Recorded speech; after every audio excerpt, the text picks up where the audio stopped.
বলেছেন এই সমস্ত সমস্যাগুলো মূলত কোনো বয়স কালীন এবং আপনি কিছু অটো ইমিউন ডিজিজের কথা বলছিলেন এবং ইমিউনিটি পাওয়ার কমে যাওয়ার কথা বলছিলেন। কোনো বিশেষ ভ্যাকসিন নেওয়ার পর বা কোনো বিশেষ ইনজেকশনের পর অথবা কোনো পার্টিকুলার এজের পরে এই ভিটিলিগো হওয়ার সম্ভাবনা থাকতে পারে? ভিটিলিগোর নির্দিষ্ট কোনো রকম আমাদের এজ থাকে না, এটা যে কোনো সময় এফেক্টেড হতে পারে। কারণ আমাদের ইমিউনিটি পাওয়ার যদি ডাউন থাকে তাহলে আমাদের বিভিন্ন রকম রোগ বিভিন্ন সময়তে এফেক্ট করে।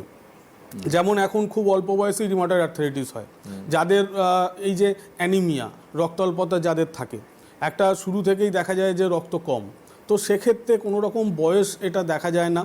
এরকমও দেখা গেছে যে 6 বছর 7 বছর এরকমও আমরা পেয়েছি পেশেন্ট, 6 বছর 7 বছরের যে নিয়ে এসেছেন বাচ্চা, ওরাও কিন্তু এফেক্টেড হয়েছে। কারণ এই মেলানোসাইটটা কখন যে ড্যামেজ হবে সেটা কিন্তু কেউ কোনোভাবে বলতে পারে না।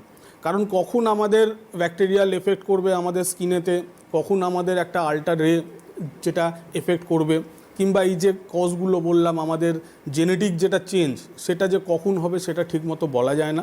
তো সেই কারণের জন্য এটার কোনো রকম এজ লিমিট নেই, যে কোনো এজেতে এটা হতে পারে।